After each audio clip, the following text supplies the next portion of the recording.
Olá, estamos começando o programa Nosso Direito, que tem a proposta de discutir temas jurídicos de interesse de toda a sociedade. O programa Nosso Direito é produzido pelo Departamento de Ciências Jurídicas, o curso de Direito aqui da Uniara, em parceria com a TV Uniara. Nós estamos recebendo no programa de hoje a honrosa presença de um brilhante jurista deste país, conhecido até internacionalmente, que é Sua Excelência, o doutor professor Cândido Rangel Dinamarco. O professor Cândido Dinamarco, ele é professor da Universidade de São Paulo, do Largo São Francisco, fez o seu doutorado na USP, foi desembargador do Tribunal de Justiça, hoje é um brilhante advogado de uma das bancas de advocacias mais renomadas deste país. O Centro Universitário de Araraquara sente-se extremamente honrado em receber o professor Cândido Dinamarco, que empresta o seu nome para a nossa 37ª Semana Jurídica aqui do curso de Direito da Uniara. Doutor Cândido, muito obrigado pela presença do senhor aqui em Araraquara, é uma grande honra estar com o senhor aqui na Uniara. Novamente, o senhor que foi professor aqui. É isso que eu ia fazer uma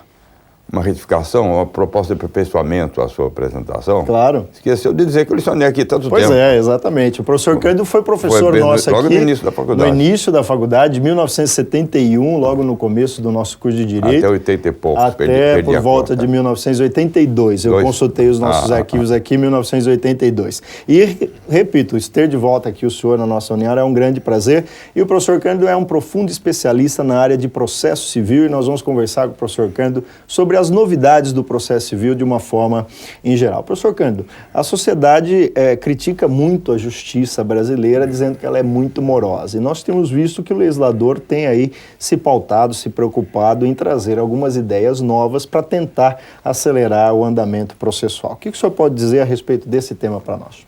É o mais angustiante de todos. A gente pensa na justiça, a gente como profissional, eu particularmente como professor, a gente pensa na justiça acima das conotações técnicas do direito processual, a gente pensa nela como um organismo destinado a fazer pacificação entre pessoas que estão litigando. E na nossa área a gente fala muito na garantia constitucional de acesso à justiça, de tutela jurisdicional, mas uma tutela jurisdicional, ou seja, a proteção a quem tem razão, que seja efetiva, não basta ficar na beleza de uma sentença. Sem dúvida. Tem que passar para a execução e proporcionar resultados práticos. Sem dúvida. Fala-se na tutela adequada, tem que ser justa. E fala-se na tutela tempestiva. Eu não tenho queixa da justiça brasileira quanto à efetivação das medidas, muito menos quanto à justiça das decisões. Agora, quando fala em tempestividade, problema de tempo e demora, aí que é o gargalo. E mais uma coisa, a gente tem que fazer um ato até de humildade. Eu, como paulista, e às vezes fazendo conferência em outros estados, eu sou obrigado a reconhecer que a mais morosa de todos é a nossa. Circunstâncias de muita litigiosidade da parte dos advogados, circunstâncias da população com mais maior e com mais recursos financeiros para custear o processo, uma série de circunstâncias ocasiona isso. No Rio de Janeiro, uma apelação que chega no tribunal, em 2, 3 meses está sendo julgada. Aqui demora 4, 5 anos para distribuir. Não adianta a Constituição dizer que distribui imediatamente. Você sabe perfeitamente que como não existe espaço físico para distribuir tudo, todo o acervo pendente. Não cabe nem no gabinete do desembargador. Não existe espaço físico. Então, inventaram uma técnica, não digo cínica, mas jeitinho brasileiro. Uma técnica do chamado de distribuição virtual. Distribui tais processos, centenas, não sei quando o desembargador falou de tal, e vai para o arquivo no bairro não sei onde, Ipiranga, parece, até um dia que ele vai chamando na medida da capacidade de trabalho dele. Então, não acelerou nada. Mas tudo que tem sido feito como reformas do Código de Processo Civil, vamos chamar de reformas os movimentos que levaram esse nome. 1994, 95, 2000, 2001, depois 2004, 2005, as reformas da execução. Tudo foi feito de início com os olhos voltados ao problema da aceleração do processo. Tudo foi feito com vista a isso. Foram, você sabe, mas o público convém que saiba, que foram 2 ministros, hoje aposentados do STJ, do Superior Tribunal de Justiça, que tomaram essas iniciativas. ministro Salve Figueiredo Teixeira e ministro Astro Guzmão Carneiro. Eles fizeram isso com a intenção declarada e praticada de acelerar, sem mexer em conceitos, sem mudar muita coisa, mas acelerar. As mais recentes reformas, essa da execução por título judicial, a lei do cumprimento de sentença, como se chama, e execução por título extrajudicial, essa aí foi feito para acelerar, para pressionar o devedor para que pague, para simplificar os atos, mas demora pelo volume. Uma coisa que eu até critico nos juízes paulistas, eu fui juiz paulista, então posso dizer isso. O juiz paulista é tímido. Não ousa muito. Não ousa muito. Eu costumo dizer que é como boi de carro, fica puxando o carro, obedecendo o sujeito que vai tocando ele, você sabe a força que ele tem. É verdade. Precisa usar a força que tem. O tribunal que menos usa o poder de interceptar recursos e julgar monocraticamente, ou seja, o relator, em vez de mandar para a Câmara, intercepta e julga por ele próprio, o que menos pratica é o de São Paulo. O STJ faz isso. Muita frequência. Faz isso maciçamente. Tribunais de outros estados fazem. Aqui em São Paulo, uma vez, quando entrou em vigor a lei que trouxe isso, foi em 94, 95, eu fui fazer uma palestra lá no segundo Tribunal do Estado Civil. E vários deles me disseram, a gente vai fazer isso, depois vem um agravo interno, o regimental. Tem que mandar para a Câmara. Fiz a decisão singular, monocrática, e agora vou ter que fazer o voto, o relatório e o voto. Então eu faço uma vez só. Mas as estatísticas dos estados, não conheço números, mas conheço a visão macro assim, de quem está vivendo lá. Não são muitos. Né? Mostram que os recursos internos contra decisões assim, individuais, monocráticas dos relatores, são proporcionalmente muito poucos.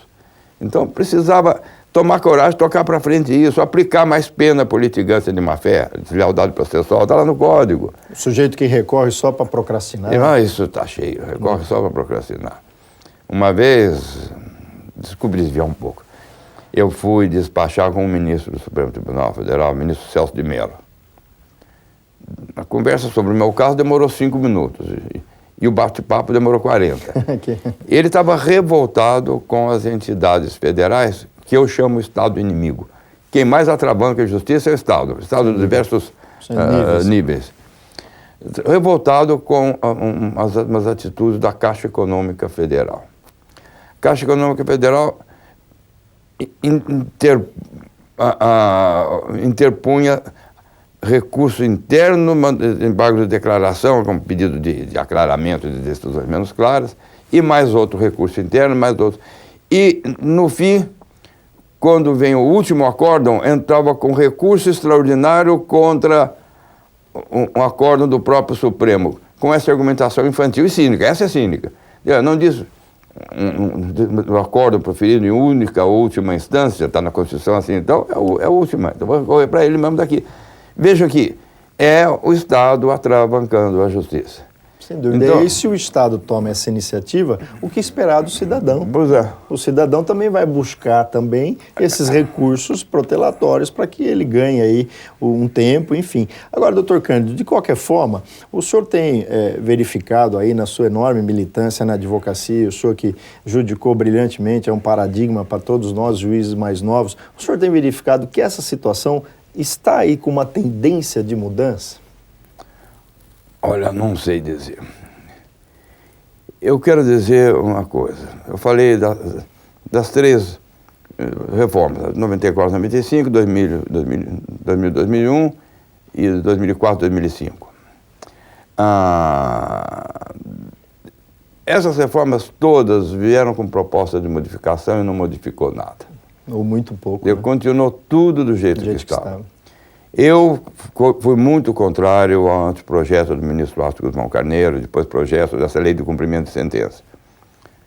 Complicou demais, complicou conceitos, voltou a coisas da meia-idade média e sem precisar, apenas para os leigos. Sempre nós tivemos, depois que o juiz julga uma causa, dá a sentença, não tem mais discussão, passou um julgado, precisava começar outro processo, um processo para executar, penhorar, vai lá e tal, vender, captar o dinheiro e entregar. Então disseram, aqui é 2 processos, faz um só. mas faz um só, mas precisa avaliar, precisa... Faz tudo, mudou o nome, tirou rótulo, não é mais segundo processo, é segunda fase, mas tem que fazer tudo igual. Os atos são os mesmos. Então, eu tinha muito medo dessa lei, quando era projeto. E eu fui dos processualistas mais antigos, que foram chamados para debater, eu fui o único que discordou. Então, eu tinha muito medo dela, por causa dessa desordem conceitual que ela trouxe. Desordem. Agora, em vez de medo, eu estou achando que ela está completamente inócua, não vai mudar nada.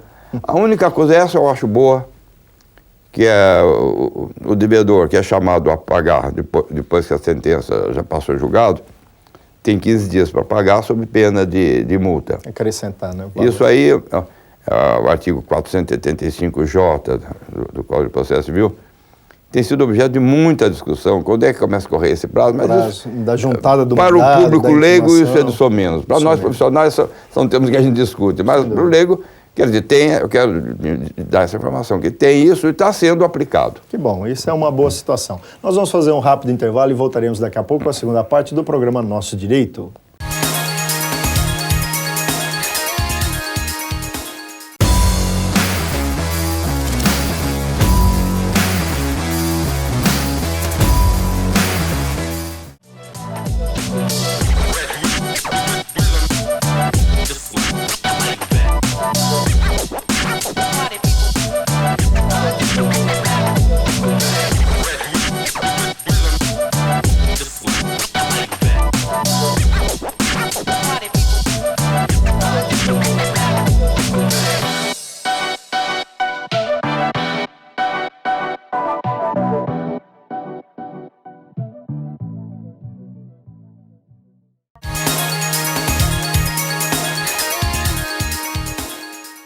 Estamos de volta com a segunda parte do programa Nosso Direito, que tem a proposta de discutir temas jurídicos de interesse de toda a sociedade. Você pode participar do programa Nosso Direito através do e-mail direito@uniara.com.br ou pelos telefones 3301-7129 ou 3301-7173. Nós estamos recebendo no programa de hoje a honrosa presença de um ilustre processualista, um brilhante professor, tanto da Universidade de São Francisco, como também foi nosso querido professor aqui do Centro Universitário de Araraquara, que é o professor Dr. Cândido Rangel Dinamarco. Nós estamos conversando com o professor Cândido a respeito da morosidade da justiça e dessas novas alterações que visam aí trazer uma celeridade maior para o processo. Doutor Cândido, o STJ agora vem aplicando um sistema novo que é aí o chamado recurso repetitivo ou ações de recursos repetitivos, enfim, e também o STF, o Supremo, com a chamada súmula vinculante, aquilo que ele decide já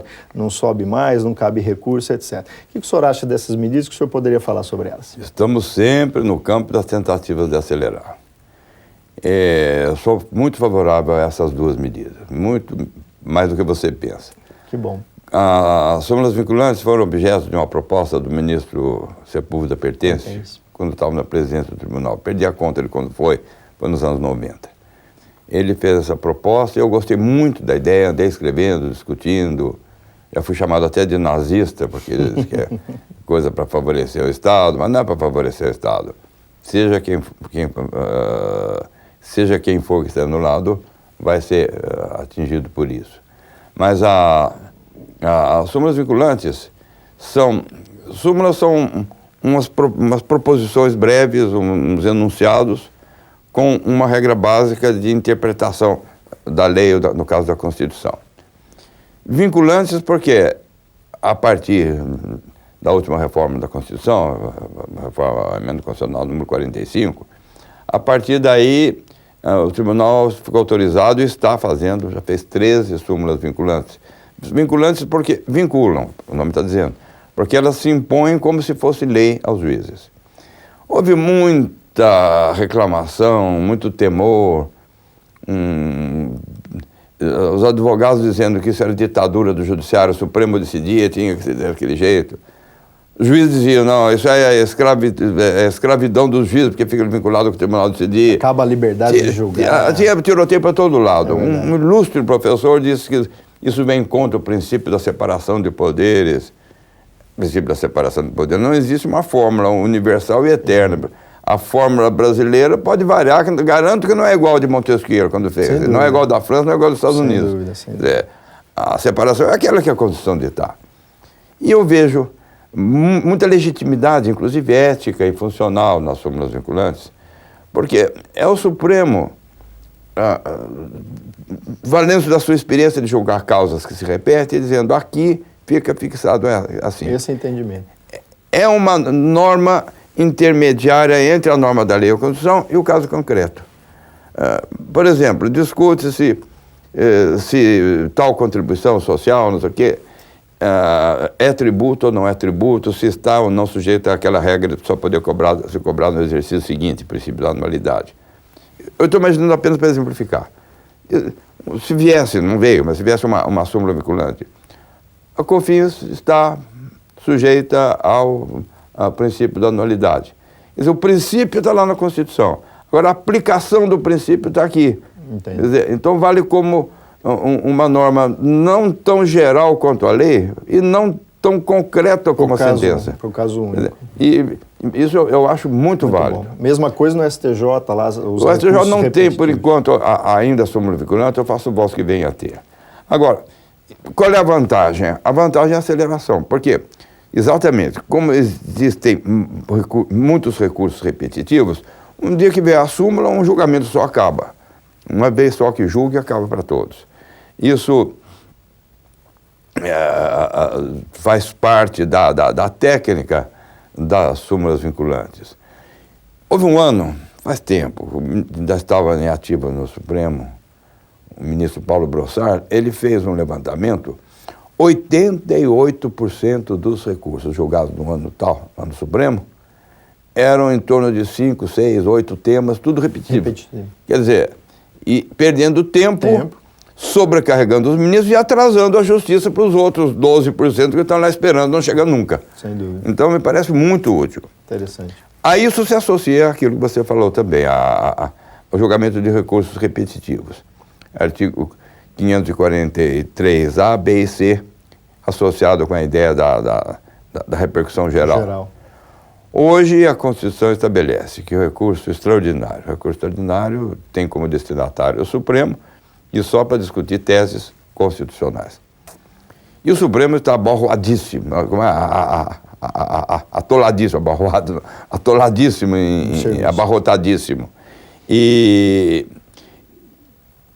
essa ideia da repercussão geral é para reduzir, ou seja, só podem ser encaminhados para julgamento pelo Supremo causas que transcendam o caso concreto. Ao caso concreto e as pessoas presentes no processo, que possam ter um interesse social. É impossível dar uma definição de repercussão geral, mas o nome está dito. Repercussão, coisa que sai para fora, vai atingir possivelmente. Digamos, a discussão sobre determinado imposto. Se tem tal alíquota, não sei o quê. Quantos milhares de contribuintes estão aí? Exato. Julga para um e já fica julgado. Exato. Então, agora uma causa, que uma pessoa e outra discutindo um casinho, não sei o quê, vai ficar só nos dois. Tem uma frase muito expressiva do ministro César Peluso, dizendo: aqui nós não julgamos casos, nós julgamos ideias. Quer dizer, tem que plantar as ideias. Sem dúvida. Então, quando há um julgamento que só vai valer para aqueles dois, nunca vai mais servir para ninguém, o Supremo se nega a julgar. Entendo. Agora, em torno disso vêm os recursos repetitivos no Supremo Tribunal Federal e no STJ. Supremo Tribunal Federal, artigo 543B, e no STJ, 543C do Código de Processo Civil. O código está com essa numeração com letras. B, A, B, C. Está parecendo índice de culinária, né? É verdade. De A a Z.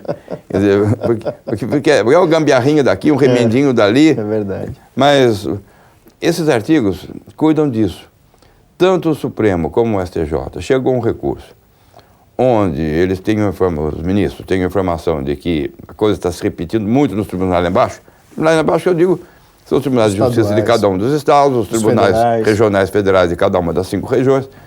E, enfim, notícia de que tem muito lá, ou até porque já chegaram, escolhem um por amostragem como paradigma, decidem aquele, e uma vez decidindo aquele, decide na Corte Especial do Tribunal, não na turma, decide aquele. E o que ficar decidido, então, é comunicado aos tribunais de origem, de cada capital do Estado, é comunicado aos tribunais de origem para que, nos recursos interpostos que estão parados lá esperando, apliquem aquela tese. Caso. Perfeito. Isso aí parece uma coisa muito útil. Tomara que dê Outro certo. dia já teve um julgamento assim. Que bom. Foi quarta-feira passada, sim, quarta-feira.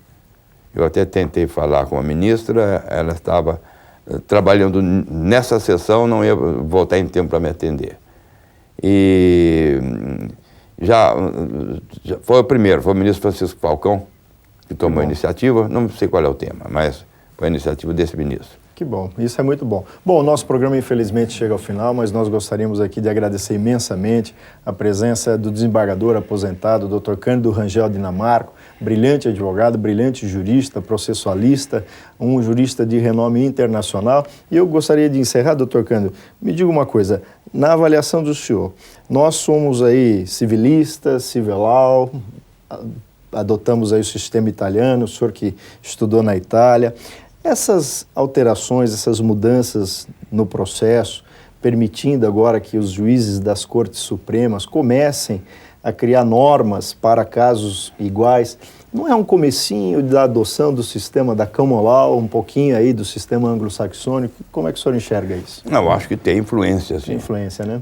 Eu não sei falar se eu sou capaz de prever uma caminhada nesse sentido, mas que tem algo de influência, lá tem.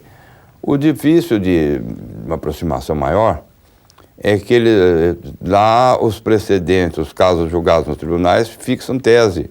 E não havendo direito escrito, normatiza, né? Então o precedente vale para julgar casos futuros. Aqui nós temos direito escrito, então o que? Você imagina que não possa crescer tanto, mas que ajuda. Ajuda, sem dúvida. Eu acho que é um em boa medida vale sim. Sem dúvida. Bom, agradecer ao Dr. Cândido, muito obrigado. Volte sempre aqui na Uniara. Eu que agradeço a oportunidade de estar com vocês aí. Muito obrigado mais uma vez ao Dr. Cândido Rangel Dinamarca, agradecemos a você, telespectador, e convidamos a todos para mais um programa Nosso Direito na próxima semana.